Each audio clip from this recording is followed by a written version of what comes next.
Hello. There we go. Hello, sir. How are you? I'm all right. Thanks. Very nice to meet you. It's a pleasure. Yeah, likewise. Very, very good. Very, very good. My co-host should be joining us here in about 3 minutes. Okay. Very good. Yeah, this is pretty exciting for us. You've been on our list of dream guests for several years, so this is pretty Is cool. that right? Yeah. Oh, absolutely. Absolutely. Well, I hope I live up to the anticipation. Oh, absolutely. Oh, no doubt about that. No doubt about that. So, just so you know, what we do here is I'll record our chats. It's very casual, laid back, conversational style chat. And when we're done, I'll go back and I'll edit what is necessary to edit, if anything, and I'll put together a little intro, so on and so forth. And then it'll be published later this evening. So. Oh, okay. Yep, it'll be available for all to listen to pretty soon. Sure. So we're excited Sounds for it. good. So one thing I was also wondering about was I was looking at time zones. So I was just curious what time it is for you right now. Are you in Idaho where there's like two different time zones? Yes. Yeah, as it turns out, because we're so spread and have distinctive sort of socioeconomic allegiances or affiliations. Sure. So most of the state is on mountain time, but northern Idaho, Coeur d'Alene, and that area are so closely tied to Spokane, Washington, which is in the Pacific time zone, that there's a little divot from northern Idaho that takes in part of Idaho. Gotcha. Yeah, I'd forgotten about that until you mentioned it, but yeah. But yeah, we're typically most of the state is mountain. So are you right here? It's coming up on 5:00 Central for us. Are you in the 2 hours behind us or 1 hour behind just us? one. Just one. Just one. Yeah. Okay. Excellent. Now, are you are you wrapping up a summer school day, or do you have the summers off, or how does that work for you? No, I've of late, I used to teach a summer section of a couple of my courses actually, but alternating. But no, of late I have not. I've been given some extra teaching, some overload in the fall, so I try to keep my summer now open and do field work or do writing projects, different things like that, or just finally. I'm reaching to the point where I actually do take some vacation time since I'm off contract for 3 months. You know, Wow. I'm allowed. Yeah, Still feel guilty about doing it sometimes, but no, you have more than earned it. More than earned it. I agree. Yeah, I've got the gray hairs to white hairs now to show for it, but yeah, it's been nice to spend a little more time with the wife, have a late breakfast, go to the gym, maybe go swimming, then get wrapped up in late morning, early, lunchtime, come in to work for the afternoon and keep some projects moving forward. But perfect. Yeah, so it's nice. Yeah, and you have time to do awesome podcast chats like this, right? Oh, I know. I've got to learn to say no once in a while. It has become. Well, since the pandemic, and people have gotten more familiar with the various modalities that like Zoom and Skype and all the others that I can't remember the names, but the requests for interviews has just skyrocketed. I mean, there's some weeks where I'll do 3 or 4 various interviews, and it's not only podcasts, but I see it as outreach. So I mean, I don't. It's not burdensome, but it is. I have to be careful to guard my time a little bit, or else, especially if I shrink my schedule down to half days, then I don't get anything else done. But some of those requests have been from museums, from libraries, from school groups, from summer youth organization camps and things, and those especially I really enjoy the opportunity to interact, especially with the young kids. It's such a great hook to introduce them to scientific questions and keep their imagination, their inquisitiveness broad and open and excited about the world. So it's fun. Absolutely. Well, again, we can't thank you enough. As you can see, my co-host has joined the chat. It's great to meet you. Great to see you. You have, I don't know if Patrick had mentioned this to you before I got on, but you are definitely our dream guest. Well, thank you. Thank you. Yeah, I was telling him I hope that I can live up to the anticipation and expectations, but it should be fun. It should be fun. Yeah. For formalities, my name is Patrick, and obviously that is my co-host Michael. We are honored to speak with you, Dr. Meldrum. This is going to be a blast, and we're looking forward to being educated. So, one thing, when we do these guest interviews, by the way, do you prefer to be called Doctor or Jeff? Well, once you get past the introductions and that business, then Jeff is just fine. Jeff is just fine. Excellent. Yeah, excellent. Absolutely. Yeah, sometimes I call Mike Doctor every now and then, but he doesn't deserve it. Yeah, so. And I have no idea why, but I just let him go. Yeah. So when we start our guest interviews, I usually throw out, a kind of a casual, maybe not necessarily off the wall type question, but I'll just go for broke here. As a professor of anatomy and anthropology, very esteemed career, do any of your fellow professional colleagues and stuff, do they kind of think of you as like, well, he's the rogue doctor. He's off there looking at some of the crazy Sasquatch stuff every now and then, or do they absolutely accept what you are doing as needed, as required research? Well, first off, I'm not held in such high esteem by my colleagues. I mean, I've done solid work and I've made, I think, important contributions. I think I have championed some novel ideas that took, in some cases, a decade or more to finally gain traction, but then eventually be accepted, be recognized. I mean, something as straightforward, which had a direct spin-off from my preoccupation with the Sasquatch, the model of the Sasquatch foot. That is that these early hominins were walking on flat, flexible feet with a very mobile mid-tarsal region. For the longest time, the principles involved in the discovery and early analysis of the Laetoli hominin footprints, the famous tracks in East Africa, described them as being basically walking like little people with feet that were indistinguishable and footprints that were indistinguishable from our own. And quite frankly, that was the result of an ideological bias. I mean, there was a push that the human species could trace its origins way back, and that we were essentially, once we were upright, we were essentially people. And our ancestors were essentially people, not much different than us. And anyway, now it's very much appreciated that the adaptation of early bipeds was bipedalism on flat, flexible feet, with a non-divergent toe, but with the absence of an arch. I mean, the paradigm was that you didn't have to, that the reason for losing the abduction of the big toe, losing that divergence of that thumb-like big toe, was to incorporate it into a longitudinal arch. And I argued, no, it's the other way around. The reason to have a divergent big toe is to climb trees. If you're not climbing trees, there's no selection pressure to maintain that late appearing development in the growth and development of the fetus and so on. And there are many advantages to not having that toe sticking out to the side like that when walking on the ground.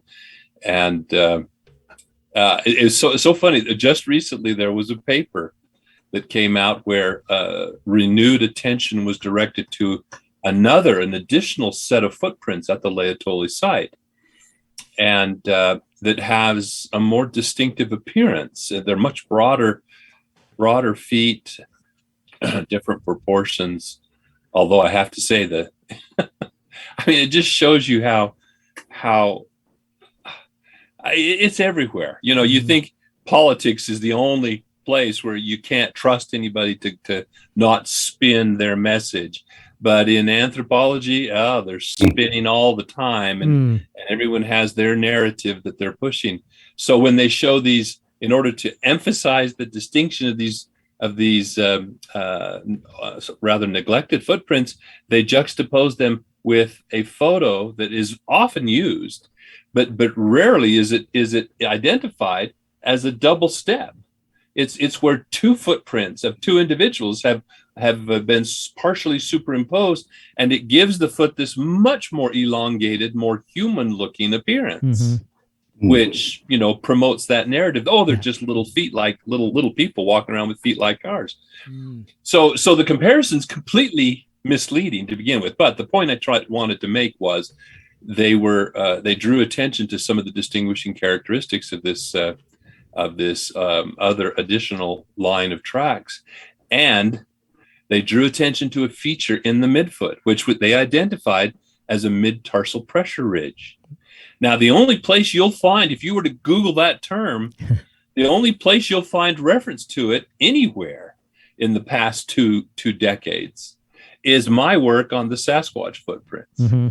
And then my references, my comparisons of those features as evident in the other Laetoli, the original Laetoli footprints.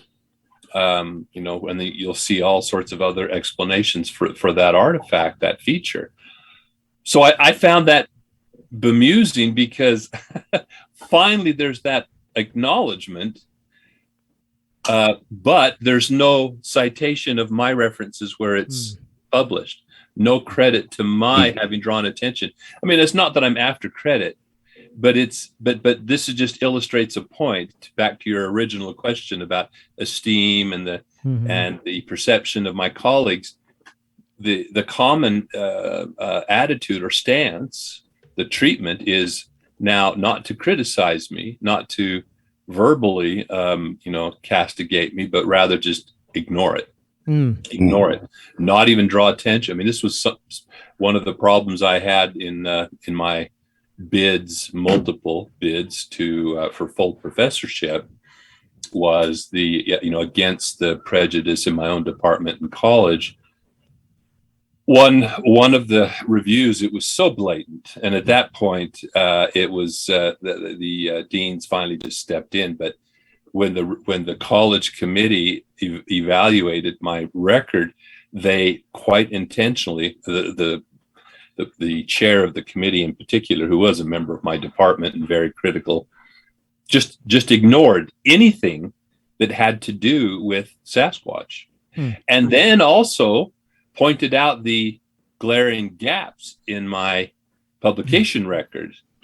And so, even though in the department report, one of my more sympathetic and supportive colleagues had gone to the trouble of, some people place undue credence on these ridiculous indices that really aren't very helpful or useful in questions of evaluation and promotion and so forth, and merit evaluation. But he went through and calculated one of those popular statistics on my publication record, as she did, eliminating all such references. And still, my index was above the average for the last 5 promotions to full professor in our department. Even without all those other publications, many of which were in peer-reviewed journals, were absolutely worthwhile and noteworthy works of scholarship. So it's been an interesting and eye-opening experience. I hate to dwell on the negative. I mean, for all those very negative experiences, and there's been a lot of them, and it's been an unfortunate, there have been a lot of very positive experiences.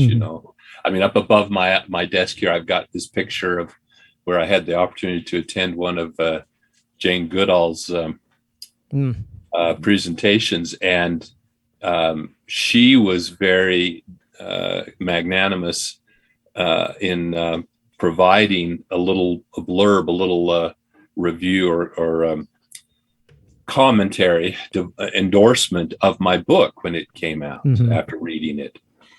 And so the cover boasts that quotation from her, not endorsing the existence of Sasquatch, but endorsing the scientific legitimacy of asking the question and pursuing the question of whether such a creature exists. And so I've got a picture of me standing next to her in front of her, her banner with my book and her signature next to her commentary, and that's a treasure. Yeah.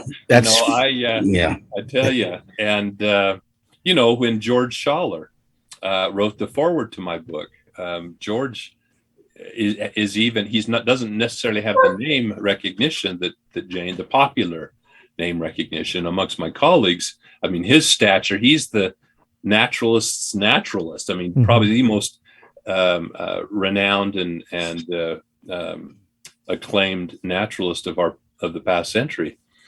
And he has always had sort of, I don't want to say a closet, but an interest, a side interest in this question of relic hominoids, whether it's the Yeti in the Himalayas or whether it's Sasquatch in North America.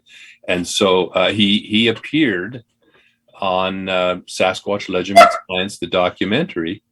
And so, kind of as a shot in the dark, I thought, well, hey, what have I got to lose? I sent a copy of the manuscript to him and asked him, would you consider, this is in part a companion volume to that documentary in which you appeared, but it's much more. I mean, it's far expanded far beyond the confines of that 50-minute documentary. And to my delight, he read it and he wrote back and he said, I'm packing to leave the country. He said, I've read it. It's fantastic. He said, will just, 2 or 3 pages do? And I said, oh, absolutely. 2 or 3. Nice. So again, he wrote, and so you turn the soft cover over and the quotation emblazoned on the back cover is one from that foreword. And again, he didn't endorse the existence, but he pointed out that this was a very fascinating, intriguing question of zoology and anthropology, and said very kind things about my efforts to bring scientific inquiry to bear objectively on this question without prejudice or preconception. And and so those are real visible examples, but I have so many conversations behind the scenes with so many different scholars. And, for obvious reasons, I mean, I'm out there as the poster child of why not to come out of the closet. If you're, I've got a thick skin and I've managed to soldier through the slings and arrows of indignation, or however you want to describe it. But especially for a young, I was idealistic enough, perhaps a little naive, to jump into the deep end of the pool even before I had tenure. And that, you don't want to, I don't like to characterize tenure as this bunker where you can, once you're inside, you can do whatever the heck you want. Sure. But it produces, lends some job security so that the idealistic principles of academic freedom are realized, are not just words alone, but they're acted upon, and they provide real academic job security, scholarly job security. And so it was a bumpy ride. It was a bumpy ride, and I certainly would not recommend that to new graduate students or recommend that to new junior faculty who don't have that job security. I encourage students, and go ahead. I'm rambling. No, gosh, no, that's not at all. Not at all. We're enraptured here. Definitely mesmerized. Do you feel like, even if it's in the slightest percentage, do you feel that more and more of of your colleagues maybe coming around to the possibility? Oh, yes. Oh, yes. Because things have changed. See, I always ask myself, why is there this visceral rejection? I mean, why is this so Right. stigmatized as a thing of the tabloid instead of a possible scientific question? And then, as I've learned with age and with hindsight, to understand questions like that so often, so frequently, you have to juxtapose it against the backdrop of the times, of the history, of culture and society. And in the history of anthropology, see, I started, I started my doctoral in 84. So it was kind of just on the tail end of a concept which during the 60s and 70s was in its heyday, and that was what was called the single species hypothesis. So you've got this kind of new discipline of anthropology, especially physical and paleoanthropology, as the hominin fossil record is beginning to burgeon. And these anthropologists, which anthropology was always considered a soft science compared to math or physics and so forth, chemistry. And so to lend or to incorporate more interdisciplinary approaches and concepts, anthropologists looked around, and here was something that was kind of interesting. It was the niche hypothesis, which was one of the central tenets of ecology, who had in turn borrowed it from microbiology, where it emerged in the 30s, from a notion called the competitive exclusion principle. Fancy name, but what it simply means, everyone kind of knows this adage: one niche, one species.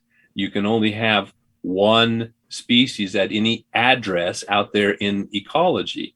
And this, the microbiologists discovered that if they, say, grew paramecium, this was the classic textbook example that you often see in biology texts. You grow one species of paramecium in a petri dish and it grows happy, and it's, in a particular medium. Repeat that medium over in this petri dish with another species and it's a happy camper. But then if you combine the two, what they found repeatedly is that one species would outcompete the other and drive it to extinction. So evolution and ecology glommed onto that, and it became the niche hypothesis, the niche concept, that one species could occupy a niche. If there were two, or they were brought into sympatry, living in a common area that had similar needs, one either became extinct, or there would be partitioning. There would be specialization to a particular subset of resources. Well, anthropologists took this and they said, well, hominins, we're interested in hominins. They're defined by walking on two legs, bipedalism, increased brain size, and above all, culture, making tools, making material artifacts, and so on.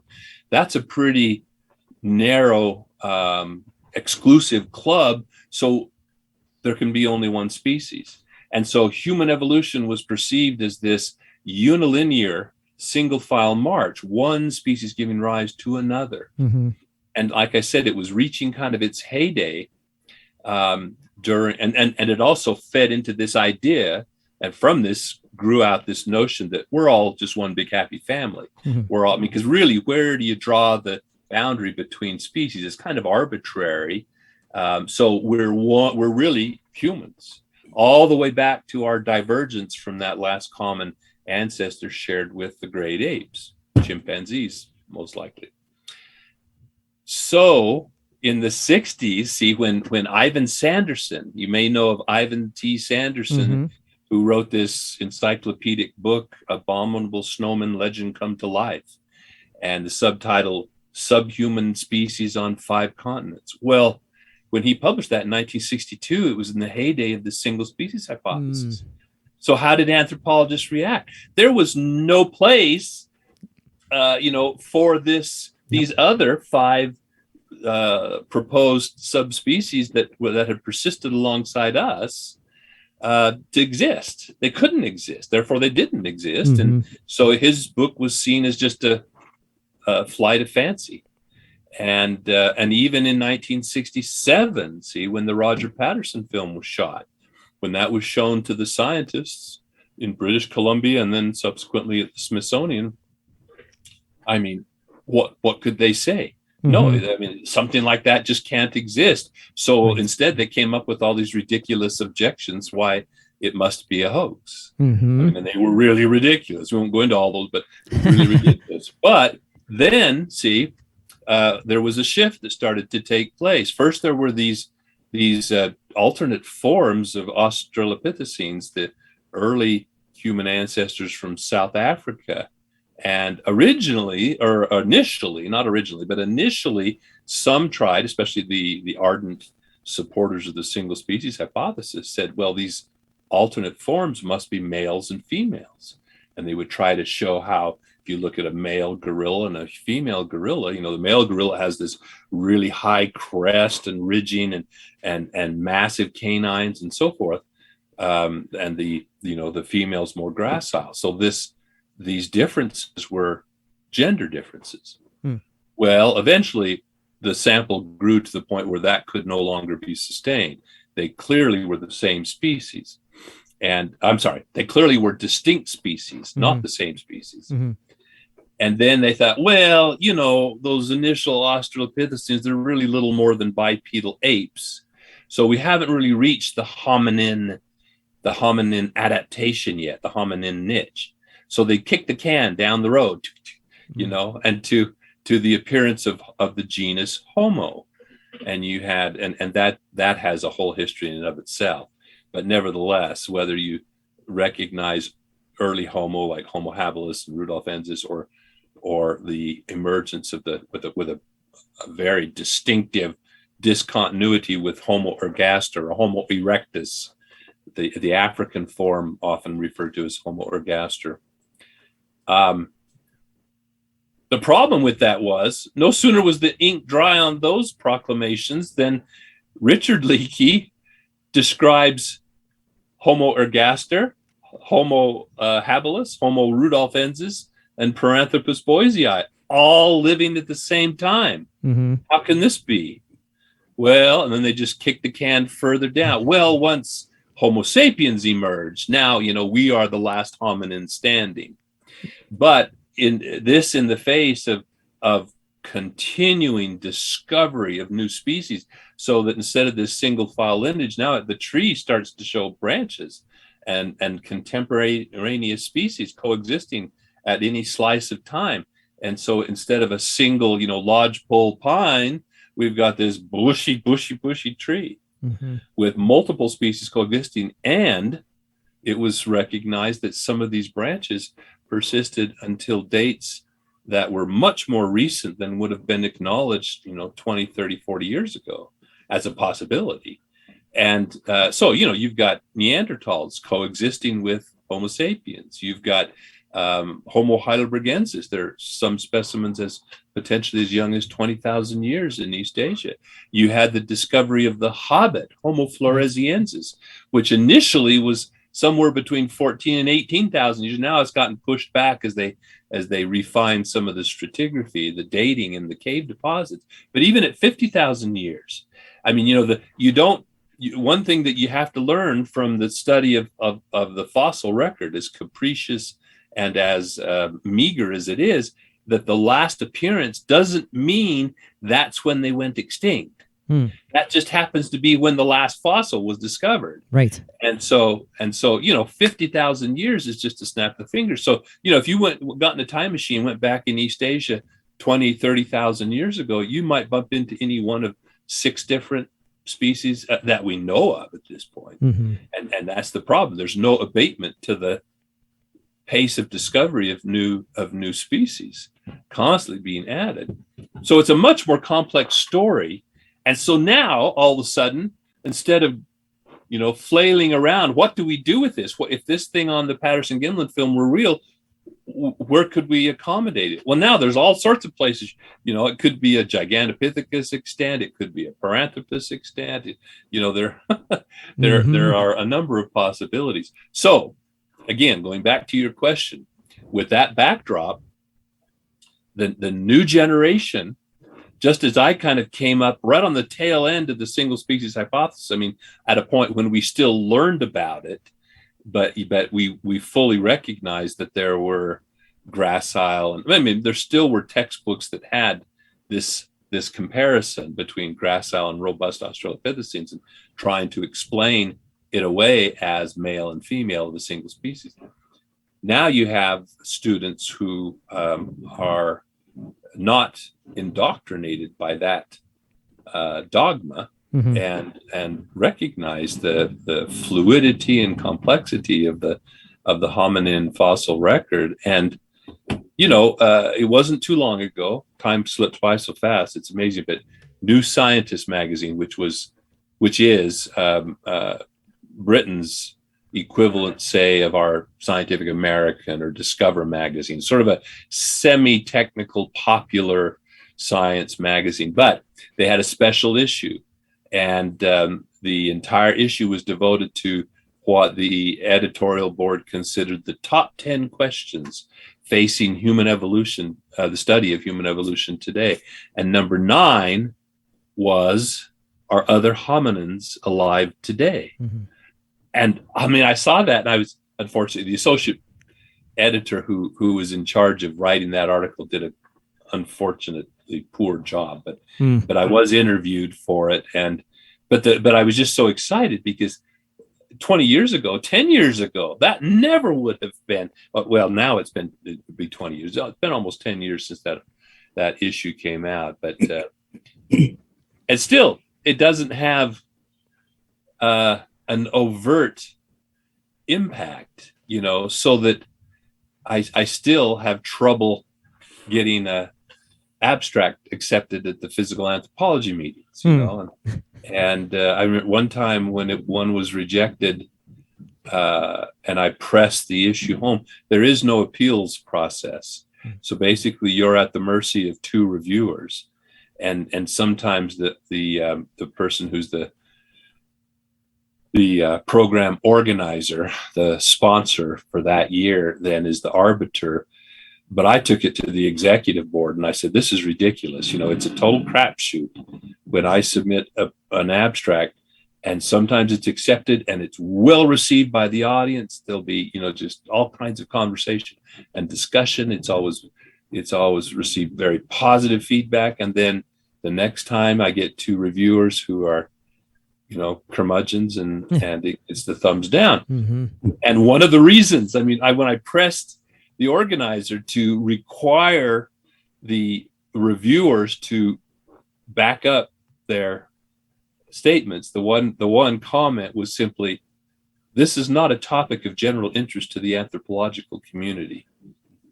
Go figure. No and way. Yet New Scientists rated it as one of the top 10 questions facing paleoanthropology today, and so you get this disconnect. It's like, what world is that guy living in who asked that question? Yeah, it's because they, like I said, they have stigmatized the topic to the point that all they can, when they hear it, they perceive it as just something tabloid, And when you think of what is captured on that, on the Patterson Gimlin film, and we've all seen it, 100 times, and it's still just, it's fascinating. Do you think that those who are trying in their darndest to debunk it, to prove it as something other than what people like Mike and I believe it to be, are they just basically beating their heads against the wall? I mean, is it definitively capture Sasquatch in your mind, or is there still questions involving that film? No, in my mind, there is no question remaining. I'm as confident of the credibility of that, the validity of that piece of footage, as I can be, short of having stood there on the sandbar on that afternoon. Yeah, no, it's really bizarre, because as with so many things, you see the same pattern of mental. How do I put this? I haven't phrased this before quite like this, but mental. The only word that comes to mind is incompetence. I mean, or, just the lack of acumen, the lack of familiarity of the. I mean, essentially, you come back to the word ignorance, the lack of knowledge necessary in order to evaluate it from an informed perspective. Mm-hmm. And so, and oftentimes quotes are taken out of context, out of material context, but also out of temporal context. So when, like I said, I guess we'll come back to it. When viewed by the scientists at the Smithsonian, they had no place, they had no accommodation for the concept, for the potential existence of another bipedal species. Therefore, it had to be false. So why was it false? So you had people say ridiculous things. There was one who was an expert on primate skin, and yet he says, well, look at this. Isn't this laughable? I mean, it's comical. They thought to add breasts, human-like breasts, on this costume, and yet anthropologists, primatologists, every primatologist worth his salt knows that primate breasts are typically devoid of hair, and yet these are hair-covered breasts. Well, first of all, the statement is just absolutely blatantly inane. Mm-hmm. It's wrong. And all you have to do is look at pictures. I mean, we've got this idea of the costume off the shelf of the gorilla with the bare chest, the right, and hair surrounding. If you look at the chest of gorillas and of chimpanzees especially, the hair is just as dense across their chest as it is elsewhere on their body. Mm-hmm. Humans have hair on their chests. All you have to do to confirm that is to observe goose flesh, goose pimples, goosebumps. Mm-hmm. What is that? That is when exposed to cold, the erector pili muscle at the base of the hair follicle contracts and raises the hair to create, if there were more hair, creates an insulation or some more right? A dead airspace. Right. And so even though the hair now is vestigial, it's very fine, almost invisible. If a woman steps out of the shower and there's a cold breeze and she has goose flesh on her breast, that's the testament that actually she has hair all over her ventral surface. Mm-hmm. So anyway, things like that, just ridiculous. When my favorite, and this one has such impact, such bearing, and embodies the how things could be misconstrued based on an antiquated thinking.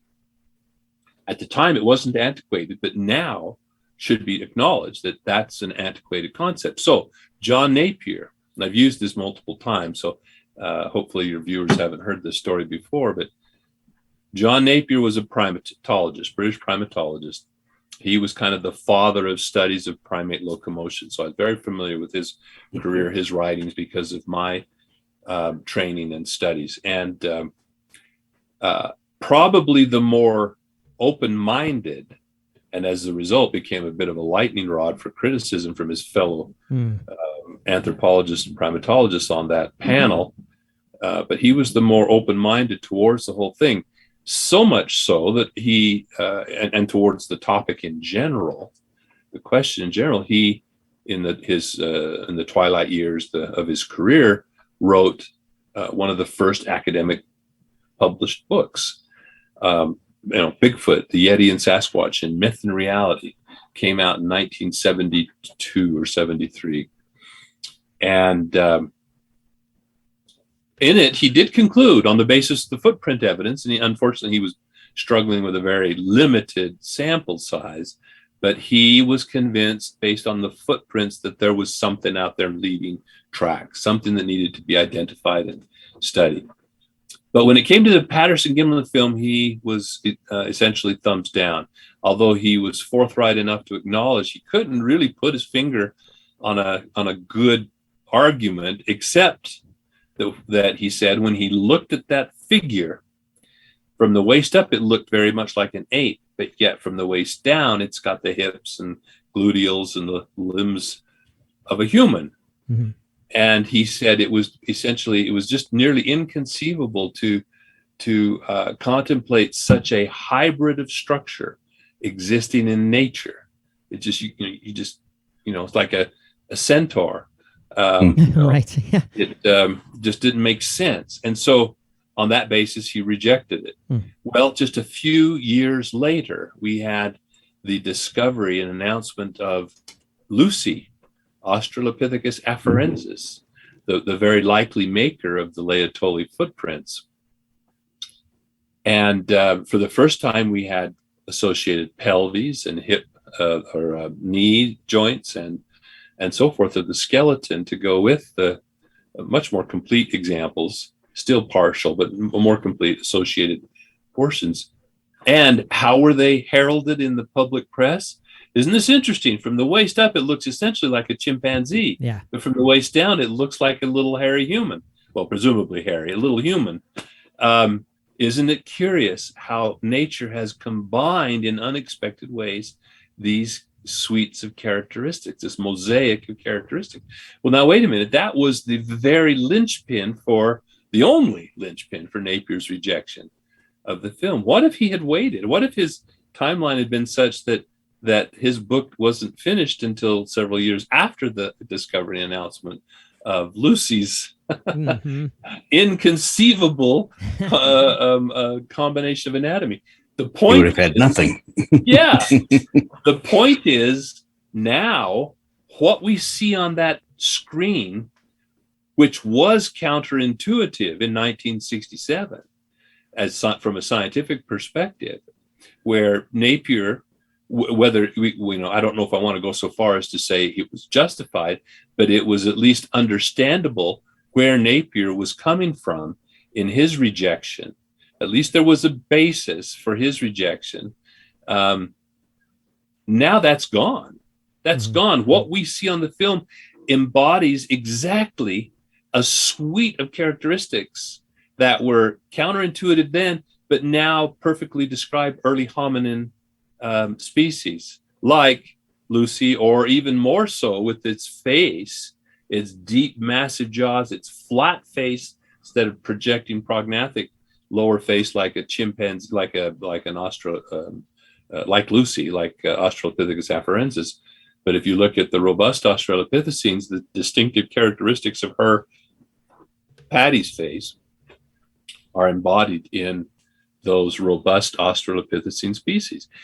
If I wanted to illustrate an introductory anthro text with an image of what we think robust Australopithecines may have looked like, if this image didn't have the stigma, didn't have the notoriety attached to it, and ignoring the scale, bringing it down to 5.5 feet tall, you've got it.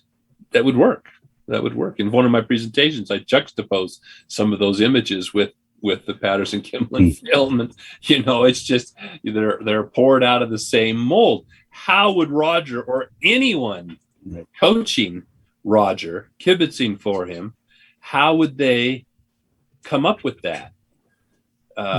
It just and then you've got the objections that were just like the hair one, another one, which just don't make any anatomical or biomechanical sense.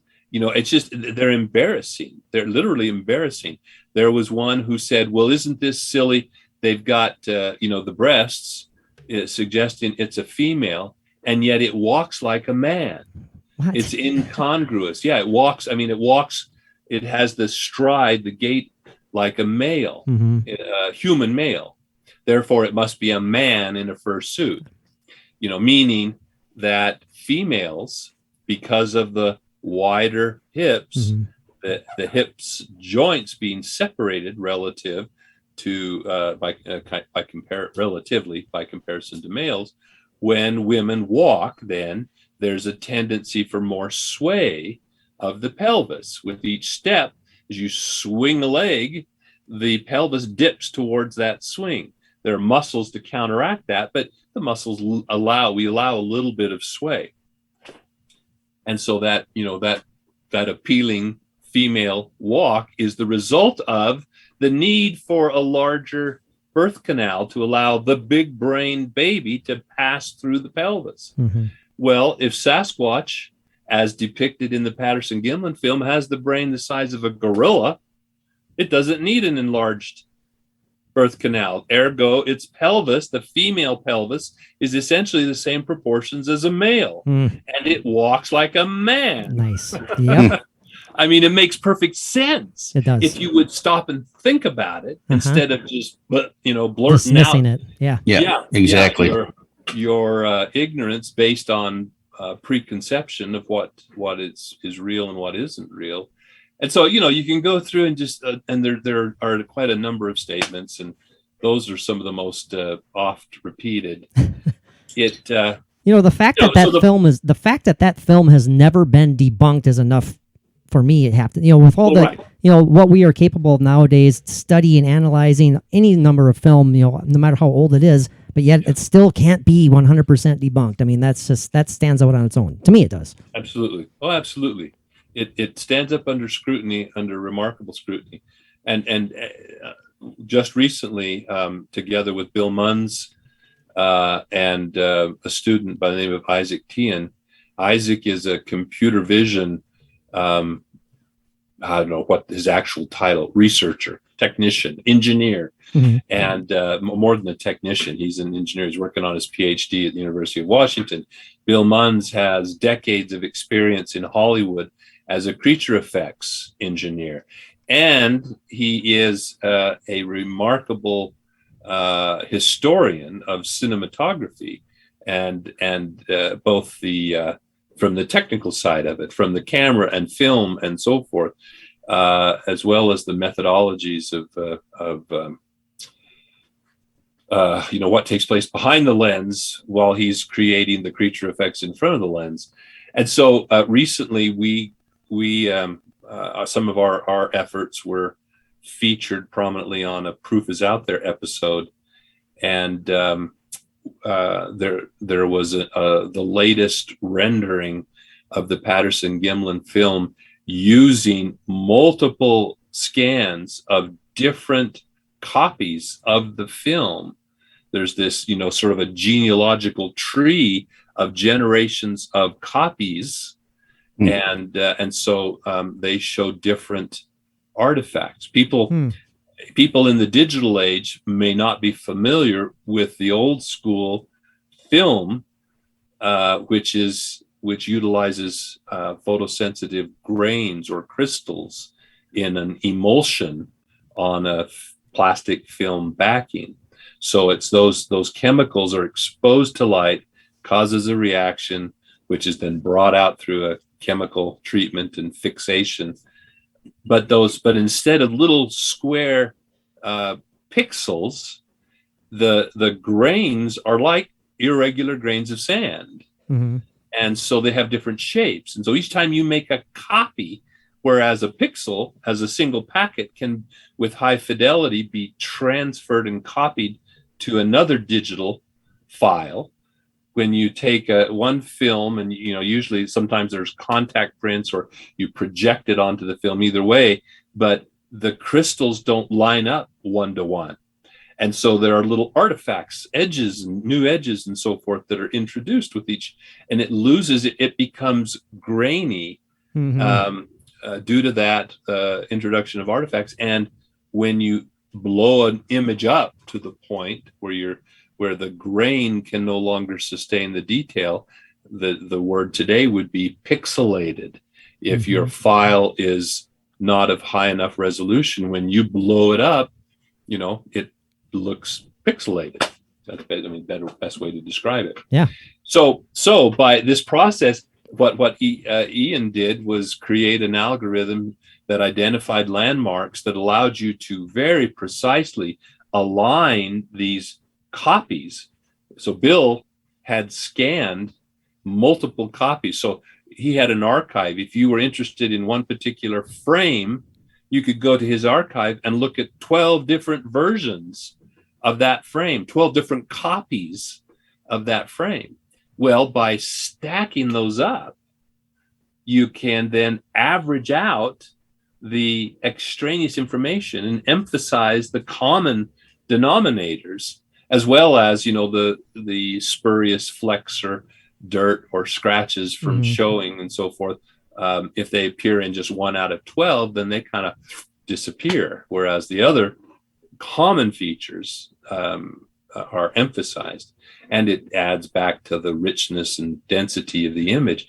And then of course it also allows Ian to make an extremely stabilized image, much more so than it by any other means. And so not only is the image clarified, but it is stabilized so that your eye can follow more easily. There wasn't necessarily an aha revelation of any new observation, but the things that were really only visible to a trained eye who could watch those things going, even when they're kind of bouncing around a little bit, and could see past the noise to understand the underlying anatomy and function. Now, boy, they just they leap off the screen at the novice viewer, and so you can make the point with so much more impact. Right. And that was the result. I mean, it was one of the show's in-house critics that usually makes an appearance offering commentary. He's a biologist at a California college, and the producer was so impressed by his reaction that he had to call me right away. He calls me as he's driving. He said, "Jeff, I just had to share this with you. I just got off the phone with so-and-so." And he said he was blown away by the results. And he said he has a reputation of being rather a negative, skeptical individual with a lot of the stuff that makes it onto the Proof is Out There. I mean, they debunk a lot of stuff. But he said, "You're making it really hard for me to remain skeptical here." That's a good thing.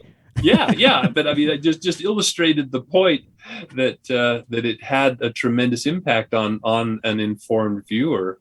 I just thought it was funny. I mean, the producer, he's kind of, as most producers in the documentaries I've been participated in are usually rather neutral, or try to at least appear to be rather neutral in their treatment of the topic, and let it go where it may. But this producer was impressed by that reaction. Very good.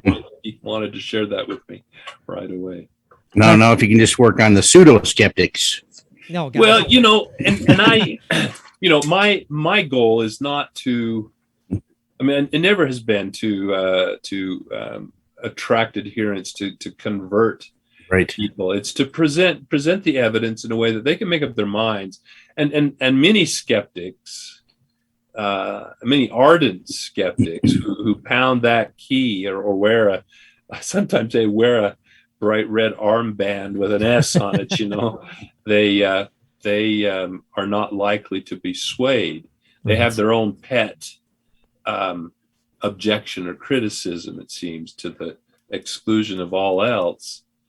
But for those who are curious, who are open-minded, who really want to know what the evidence is, this is a great step forward, I think. Jeff, I know we have limited time. Sure. If we can hold on to you for another 10 minutes, that'd be great. Oh, sure. We do have a couple of questions from listeners I wanted to throw out there. Please. Before I forget. Please. One in particular, and this is from a longtime listener, a friend of the show, Pandora Blackthorn. She goes, even though we still have vast areas of undeveloped land in the States, Have there been instances where development projects have unearthed evidence of Bigfoot? And then she also adds, how does climate change affect changes in Bigfoot habitats, such as loss of forest, increased temps, loss of water Right. sources? Well, sure. I mean, obviously, there's, as with any species of wildlife that we might discuss, the press of population growth and development and habitat degradation is certainly, I'm sure, has a bearing. I think all indications suggest that that this species is a very generalized, large omnivorous primate, and as such is probably quite adaptable to a variety of resources. But I mean, there's no question that there is an impact. We just don't have the data to confirm that. I mean, obviously, we can't confirm the existence of the creature, let alone the impact that we're having on it. I would suspect that certainly climate change, which is affecting these habitats, the protracted droughts. I've spent a lot of time in the field, and in some areas, particularly in the Intermountain West, the protracted drought reduces the resistance of the forest to insect infestation, and which also then contributes to death and even more fuels for wildfires. But you'll look out across a panorama, and as much as a third to 2/3 of the trees are dead. There's just a huge die-off that's taken place, and the fires. Honestly, the fires are really one of nature's ways to try to eradicate the infestation. It's a drastic measure. I mean, it's like cutting off an arm to save the body, but sure. I mean, I suspect that changes in temperature and so forth and rainfall. I mean, there's no question we're in a protracted pattern of drought. I must say that I have to laugh at the lengths to which the mainstream media weather people go to try to promote the fact that it gets hot in the summer as evidence of climate change. Yeah. As if this kind of heat wave has never happened before. Right. When in fact you only have to go back 40 years and you see the same figures, the same things. What was it? Climate change 40 years ago? Well, maybe there was that trend, but I mean the point is there are cycles and absolutely. And so what the long-term consequences are for wildlife. I mean, the Arctic ice fields are supposed to be gone by now, and polar bears were supposed to be extinct, according to the most vocal proponents of global climate change. And yet the ice is at higher levels and more extensive, and bear population have increased. So again, I'm not discounting the concerns over climate change. I'm one of those who just does not put a lot of stock in the crying wolf to the extreme. But we might see things like what observations of other forms of wildlife retracting to higher elevations to avoid the heat and the drought. We may see fragmentation of habitat, which may disrupt gene flow. We've got an animal that is very mobile, however, and I've always suggested that those sightings in atypical locations could well be dispersing young adult individuals who are pushed out of one natal region and have to strike out on their own. And so sometimes, I mean, I think they're capable of covering ground. I mean, we've had some headline catching examples of there was a wolverine here in eastern Idaho that was radio collared, and I guess he just really took offense at that as an intrusion, and he struck off, and in the matter of 2 weeks he covered like 250, 300 miles and made it from Yellowstone all the way down almost to a ridge overlooking Pocatello, and then promptly turned around and went back. So I mean, again, if you've got a little quadrupedal creature the size of a small dog that covers that kind of terrain, a Sasquatch striking out across a stretch of eastern Oregon desert, sagebrush steppe at night to get from point A to point B is not out of the realm of possibility. That's very plausible. Yeah. Anyway, a question. I'll try to be more succinct here. This is from the Bigfoot influencers, and they are asking. They say, ask Jeff about how he met Paul Freeman and how does he feel about Todd Standing's research. Yeah. Well, Paul I met because when I was traveling down to Northern California with Richard Greenwell to he had invited me to participate in an analysis of what became known as the Redwoods video. Yes. On the way home from that very interesting experience, he pulls out of his briefcase a little booklet that had been published by Vance Orchard, who was a newspaper columnist who wrote an outdoor column in several that was carried in several of the regional newspapers around Walla Walla. And he asked me if I would write a book review. Paul's work was featured therein, as it was also featured in Grover Krantz's book. I mean, the casts that Krantz had duplicated from Paul's collection, and given the proximity of the blues there to Pullman, Washington, where Krantz was affiliated with or at the Washington State University, meant that those artifacts featured prominently. So it was through my writing the book reviewing that book, that I got into contact with Paul, as well as other personalities, Wes Summerlin, Vance Orchard, Bill Lowry, in the Walla Walla area, and then happened to pay a surprise visit. Mm-hmm. So my estimation of Paul is that largely credible. Paul, though, was not a scientist. Mm-hmm. And the non-scientific approach to getting at something or presenting something or solving a problem is sometimes different. Yes. And yes. Has a different standard of evidence. And I think sometimes Paul justified the means by the end. And so if he was convinced Sasquatch existed, and if doctoring something a little bit, something like a footprint had collapsed, a scientist would never think to embellish in order to restore that damaged footprint. But we had examples of obviously human fingertip fingerprints in the wrong places in tracks, and so some immediately jumped, oh, he's faking it.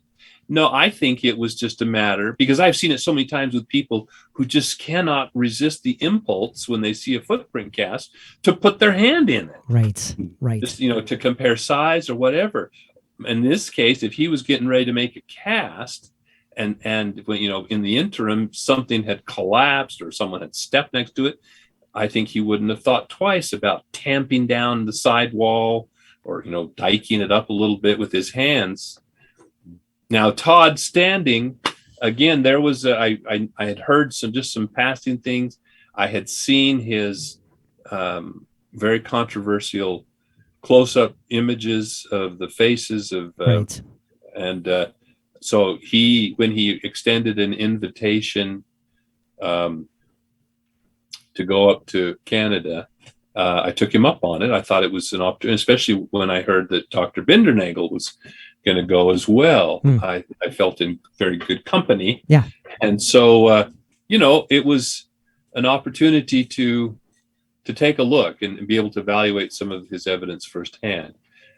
I still harbor those reservations. There are things in Paul's behavior that give me pause, but and there's a lot of there's just he's drawn a lot of attention to himself, because this is one of the most common questions that I get in all settings is, Okay. what do you think about Todd Standing? And so my attitude sort of is, I mean, there were some interesting things that happened.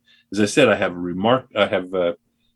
notable reservations about some of his evidence. Some of it intrigues me. Some of it is problematic.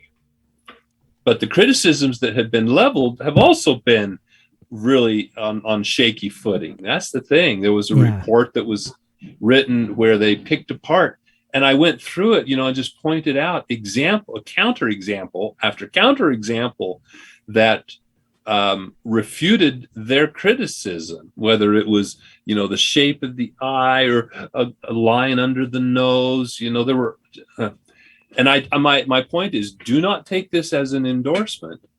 But if you're going to point to a smoking gun, you better have better arguments than these. Great. Perfectly said. And so, yeah. Now, I would be remiss. We have to. I know you need to move on here, Jeff, and we can't thank you enough again. But I had to pull this out. This is one of my prized possessions. I love it. The Sasquatch Field Guide by Dr. Jeff Meldrum. There's so much information just in this little pamphlet here. I highly recommend everyone go and check this out. It includes that Jane Goodall quote here.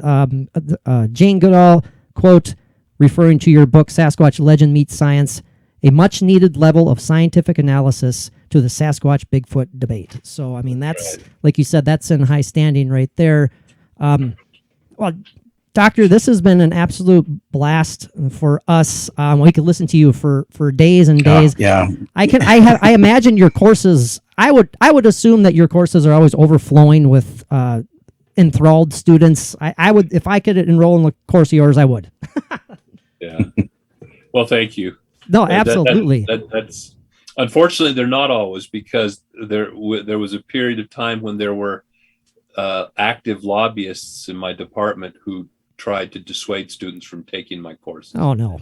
Yeah. So nope. So I after a lot of prodding, and in anticipation of writing the sequel to Sasquatch Legend Meets Science, I thought, what a great way to help nail down the content and the outline if I'm forced to prepare lectures on that topic. So I offered an experimental course, and I was expecting it to be, like you said, a gatebuster, because of all of the queries that had come in previously.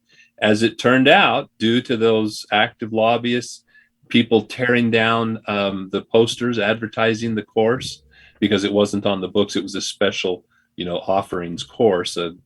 There were rumors that one of my most vocal critics on campus had actually encouraged students to sign up for the course, heckle me for the first 2 weeks, and then drop it before the deadline. Boy. No. As it turns out, I ended up with 12 students taking the course, no anthro students, no biology students at all. They were students with general interest in the topic.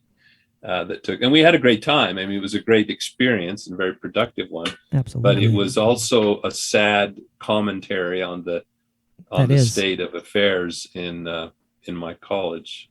So, yeah. Well, Mike and I will head down there and we'll help you out in any way we can. That'd be absolutely fabulous. I do have one quick question. Yes, yeah, please. I've asked some of our other Bigfoot experts on, and may have asked Ron Moorhead, but the movie Harry and the Hendersons, have you seen it, and what did you think? Oh, sure, of course I've seen it. In fact, most recently, it's funny because I introduced in one talk where I talk about my first exposure to the subject of Bigfoot, which was the Patterson-Gimlin film when it was shown in Spokane when I was about 11, and so I showed my class, or my my school picture from there, and I'm this geeky looking guy with the big horn-rimmed glasses, but then if you flash or Google Harry and the Hendersons and Ernie Henderson, the boy, we could have been twins. Oh, Really? very nice. His hair is even parted on the same side, the same cowlick I used to have, and No. and the glasses and all. So yeah, no, I thought that, of all the films out, because so much, this is the problem. We've had the potential for really interesting projects with high profile production companies. Legendary Pictures, for example, right about the time they first went onto the Warner Brothers lot, and Thomas Tull, landed that huge contract with Warner Brothers. He wanted to do a Sasquatch movie, a good quality movie, and actually flew me down to Los Angeles, and I met with his creative team, and I actually had a PowerPoint, with different conceptual ideas and background about Sasquatch and so forth. But the problem is they kept hiring script writers that were from the slasher thriller horror. Oh yeah, genre. yeah. And I said, you don't get it. Nope. You Right. want an action adventure, that's fine. That's great. You really want to do that, but not the Sasquatch pulling people's arms out of their sockets. Yeah. And so Harry and the Hendersons was a great, exploration of many topics and development of familiar characters, nods to some prominent people like Renee DeHinden and John Green. And Oh, sure. Yeah. Yeah. So it was fun. It was a fun movie. A lot of fun. Mike mentioned Ron Moorhead's name. What are your thoughts on the audio recordings, the alleged audio recordings of Sasquatch vocalizations? I mean, we've all heard them, and we're like, what is that? I've always found him intriguing, and I know Ron well, and I mean, he's taken a departure into this, in my opinion, somewhat misguided notion about the role of quantum physics in the Sasquatch phenomenon. But likewise, the Scott Nelson's work, I respect his credentials and everything he brings to the table. I disagree fundamentally with some of his interpretations. I don't think that there is language there, at least not language not a pidgin English. I mean, I don't think these creatures communicate on any level close to Homo sapiens.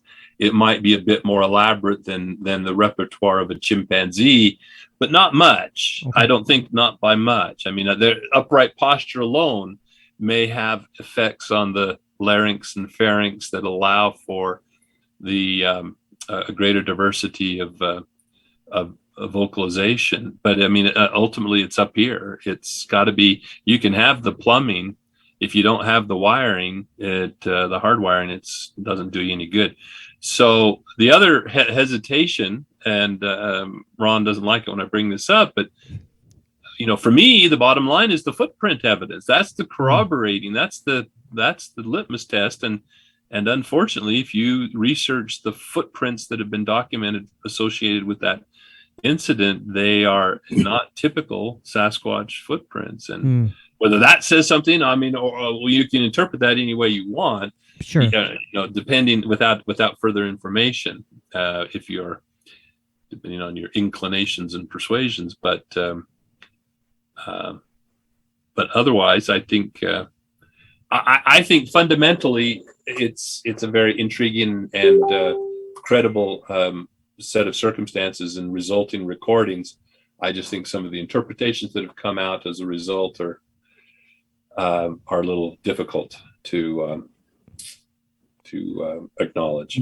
It made for extremely interesting discussion. That's for sure. Oh, it does. Oh, sure. Yeah. Oh, absolutely. We enjoyed talking to him quite a bit. Oh, yeah. Most certainly. Well, Jeff, again, Dr. Meldrum, this has been an honor and a privilege. Great honor. We can't thank you enough. Again, I'll put the show together. It'll be published later this evening. I encourage our listeners, go check out Sasquatch: When Legend Meets Science, Biped to Strider. You're co-editor of that. There's a Bigfoot documentary available on Vudu, Discovering Bigfoot. Dr. Meldrum, you were involved heavily in that. I feel like we could have gone on and on about so many things, but time is limited. Where can people find you? What is up next for Dr. Jeff Meldrum? Yeah. Well, I don't have a web page per se other than my faculty, but my Facebook page under my full name, Don Jeffrey Meldrum, I try to keep any announcements of upcoming events. I think the next one that's on the calendar is when I'm going to Vernal, Utah in early September. Yeah, the summer, I'm just going to finish out the summer. I've got a string of writing projects that are vying for attention and deadlines to meet, and prospects for a couple of grant proposals I'm writing, maybe to I still have a lot of work to archive and maximize the utility of the footprint cast collection. So that's high on the priority as well. And then hopefully by next summer, we'll maybe be ready to undertake some environmental DNA survey work and see if we can get some proper DNA analysis, thorough and systematically complete DNA analysis. Excellent. Busy man. Find some time to relax in there somewhere. Yeah. Oh yeah. We'll do that. Doctor, this is our moment. This is our selfish moment. I don't know if you're up for it, but we love it. Our podcast is called Paranormally Zone. If you could introduce yourself and say, hey, you are listening to the Paranormally Zone, that would be fantastic. Okay. Yeah. Anytime. Sorry. Go ahead. 3, 2, 1. This is Dr. Jeff Meldrum, and you're listening to the Paranormal. I'm sorry. No, that's fine. I was going to get it. Say the name again. Paranormally. Paranormally Zone. Paranormally Zone. Okay. 3, 2, this 1. Is okay. 3, 2, 1. This is Dr. Jeff Meldrum, and you're listening to the Paranormally Zone. Excellent. Thank you, sir. Thank you, sir. Man, I can't thank you enough. And Mike and I, we've had a blast, Jeff. And I can speak for both of us. I know that we are forever a fan. Yes. Well, I hope we were able to cover enough ground. I know these are stories that you kind of turn the spigot and it's hard to turn it back off. And therefore we don't get to cover as much of a range of topics, and sometimes get. I think it's important information. It is important insight into the machinations of what goes on and why, especially the notion of why the science has taken such an adversarial stance towards this. But like I said, I hate to dwell on the negative, and there's so many fascinating topics of discussion. Like you say, we could talk all night. Scratch the surface. So. Yeah. Anytime in the future, if you want to. Oh my gosh! Part we 2. Appreciate that. Part 2. I'll be in touch. Doctor. I'll let you know when it's published. And again, thank you very much. Yeah, thank you so much. My pleasure. Have a good night, sir. All right. Thanks. Take care.